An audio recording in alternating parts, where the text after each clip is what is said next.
Assalamualaikum warahmatullahi wabarakatuh, Ibu-ibu. Waalaikumsalam warahmatullahi wabarakatuh. Selamat siang. Selamat siang. Bapak dan Ibu, di sini saya atas nama Al-Qoriyatur Rosidah, calon guru penggerak angkatan 9 Kabupaten Labuhan Batu dari SD 12 akan mempresentasikan hasil pelajaran kami di pendidikan guru penggerak, yaitu di modul 1.4 tentang budaya positif.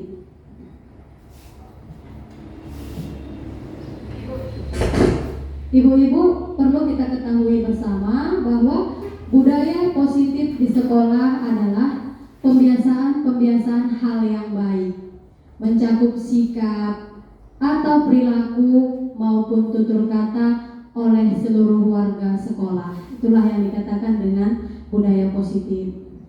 Budaya positif sendiri bisa kita mulai dari diri sendiri, mulai dari hal-hal yang kecil, mulai dari saat ini juga bisa mulai kita terapkan supaya anak-anak didik kita juga bisa melihat. Kalau sudah kita terapkan, secara otomatis bisa dicontoh oleh teman ataupun rekan kerja kita dan murid-murid kita yang ada di sekolah. Dan budaya positif juga bisa dilakukan dengan membuat kesepakatan kerja atau sistem sekolah bersama seluruh warga sekolah.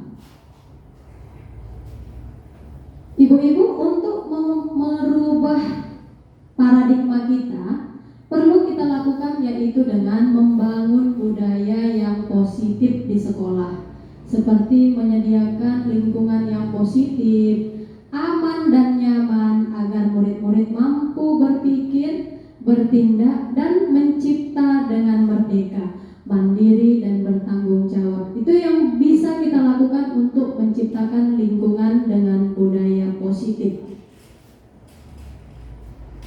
Baik Ibu-ibu, sebelum kita lanjutkan, agar merefresh pemikiran kita karena ini sudah siang hari ya kan Ibu-ibu, boleh saya minta Ibu-ibu untuk berdiri di samping kursinya. Izin ya Ibu-ibu, kita screening sebentar, tapi Bu Nus gak ada temannya ya kan? Bu Nus pemantau aja lah ya. Boleh di luar kursinya ya Ibu-ibu. Jadi permainannya seperti ini. Kita di sini harus memiliki peran. Misalnya ini kan ibu-ibu berdua kan, berdua berpasangan. Boleh hadap-hadapan ibu-ibu, hadap-hadapan. Satu kawannya sudah. Sekarang coba ibu-ibu tentukan mana A, mana B, mana sebagai A, mana sebagai B. Nah, ibu-ibu boleh kesepakatannya. Iya, udah tentukan mana A dan B-nya, udah. Jadi sekarang saya minta yang B menggenggam tangannya. Boleh digenggam tangannya, ditaruh ke depan, menghadap kawannya. Genggamnya seperti ini. Nah, udah. Bayangkan yang orang ibu genggam itu sesuatu yang berharga. Boleh?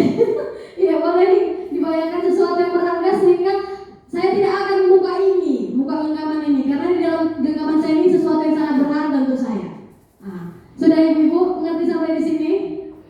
Sekarang tugas si peran A membuka genggaman tangannya, membuka genggaman tangan temannya. Iya, dua-dua. Ya, boleh dilakukan dengan berbagai cara. Boleh dengan bercerita, membuat ketawa, boleh menggelitik. Pokoknya bagaimana cara kita supaya tangan si kawan itu bisa kita buka, gitu. Boleh digelitikin juga, cuman ya sewajarnya lah ya ibu-ibu. Bisa kita mulai?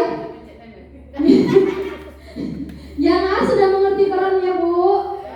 Sudah. Boleh kita mulai ya? 1, 2, konsentrasi. 3, mulai. Ayo.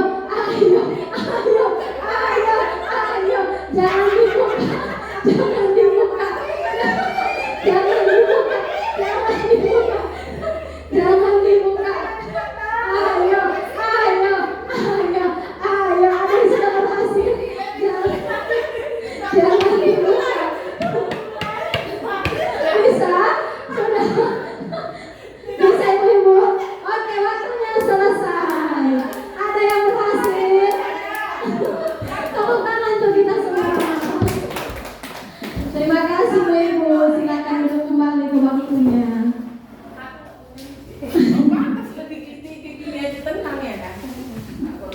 Baik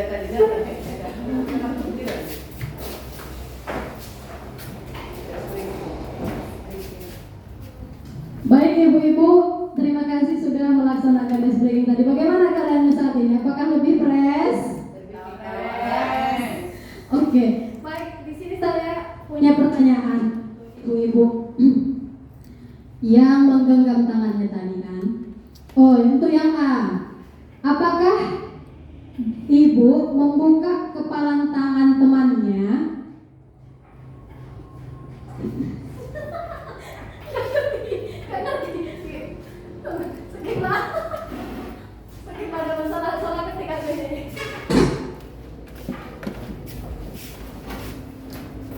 Tutup ya kak, ganti dari ini, buat lagi kak rekaman.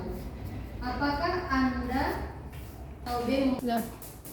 Baik ibu-ibu, setelah kita melaksanakan desk breaking tadi, saya bertanya kepada ibu-ibu, ada tadi yang buka kepalan tangannya sendiri, membuka kepalan tangannya sendiri? Ada. Siapa itu bu? Iya Bu Eka. Bu Eka tadi buka ya, terbuka tangannya ya? Iya Bu. Iya Bu. Kenapa Bu bisa terbuka tangan ibu? Tahan lagi Bu, udah dikeliti. Oh iya, karena dikeliti oleh temannya ya? Iya. Oke. Ada juga tadi yang nggak berhasil dibuka tangannya oleh temannya ya Bu ya? Iya. Siapa tadi yang nggak berhasil membuka? Tangan siapa tadi yang nggak berhasil dibuka oleh temannya? Bu Yanti. Oke. Kenapa Bu Yanti bisa nggak terbuka oleh temannya?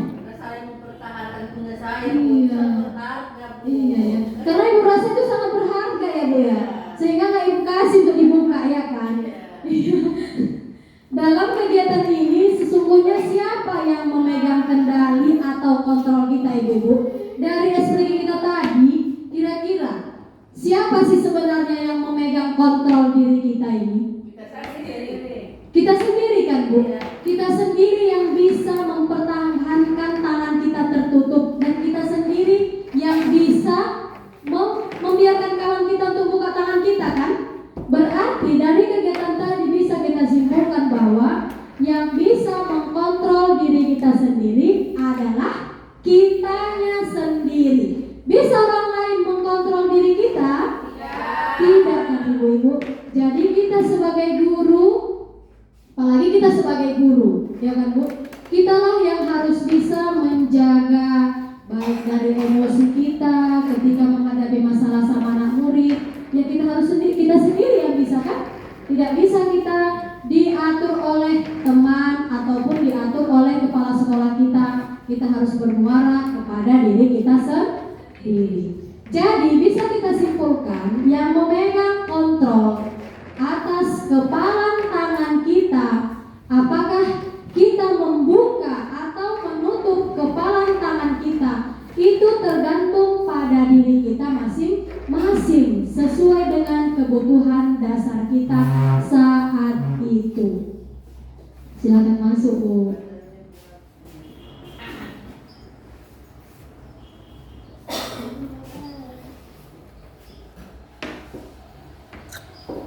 Baik, kita lanjutkan ibu-ibu. Perubahan paradigma teori kontrol atau ilusi kontrol. Yang pertama itu ilusi guru mengontrol murid. Memang tugas kita sebagai guru yang pertama itu harus bisa mengontrol murid-murid kita, supaya namanya juga sekolah ya kan Bu. Sekolah itu adalah tempat masalah, seperti itu kan. Kalau Ki Hajar Dewantara menyampaikan bahwa, mengibaratkan bahwa sekolah itu seperti sawah, kitalah yang menanamnya. Apakah kita menanamnya padi? Kalau kita merawatnya, padi yang kita tanam bisa subur ibu-ibu?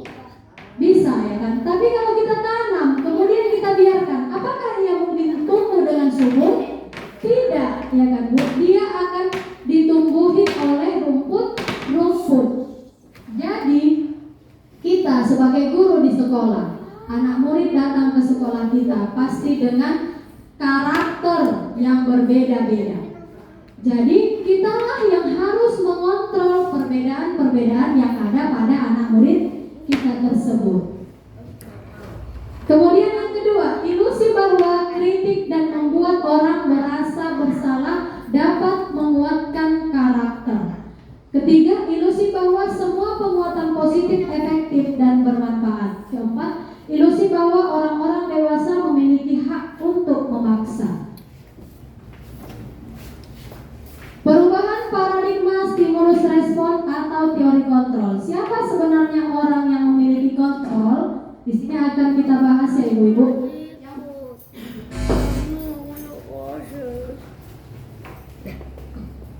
Kita mencoba mengubah orang agar berpandangan sama dengan kita. Apa teori kontrol yang bisa kita lakukan untuk mengubah orang berpandangan sama dengan kita? Ada kira-kira ibu-ibu yang tahu? Yang bisa kita lakukan, kita berusaha memahami pandangan orang lain tentang dunia. Kemudian perilaku buruk dilihat sebagai suatu kesalahan. Apa teori kontrol yang bisa kita lakukan di situ? Semua perilaku memiliki tujuan. Jadi kita nggak boleh Bu hanya menilai dari sisi buruknya saja. Kita harus membalance atau saling mengerti gitu. Oh iya, ini ada tujuannya. Kemudian orang lain bisa mengontrol saya. Itu tidak. Hanya kita sendiri yang bisa mengontrol diri kita sendiri. Kemudian saya bisa mengontrol orang lain, tidak. Ya, kita tidak akan pernah bisa mengontrol orang lain. Kemudian pemaksaan ada pada saat bujukan gagal. Untuk teori kontrolnya berkolaborasi lah. Kita di sekolah ini gak bisa kita membujuk. Kita harus berkolaborasi. Berkolaborasi itu bermusyawarah dan konsisten menciptakan pilihan-pilihan yang baru. Dan terakhir, model berpikir menang atau kalah. Kita nggak boleh berpikiran kalah. Kita harus selalu berpikir menang, dan menang. Supaya apa? Supaya kita bisa terus maju. Itu ya ibu-ibu. Selanjutnya di sini saya akan memaparkan tentang apa makna disiplin.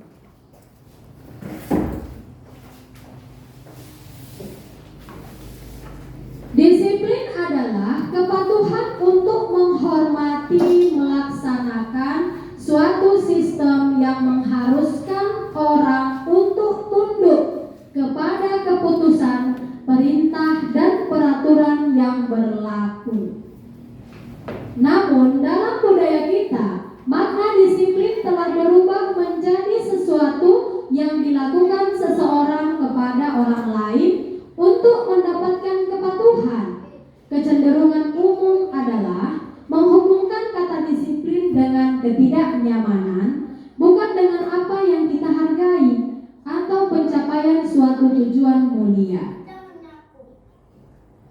Sedangkan maksud dari nilai-nilai yang kita hargai adalah nilai-nilai kebajikan.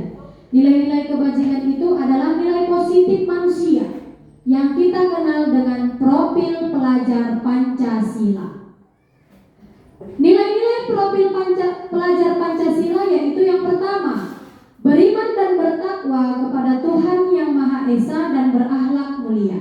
Kemudian nilai yang kedua, mandiri. Yang ketiga, bernalar kritis. Yang keempat, berkebinekaan global. Dan terakhir, bergotong royong.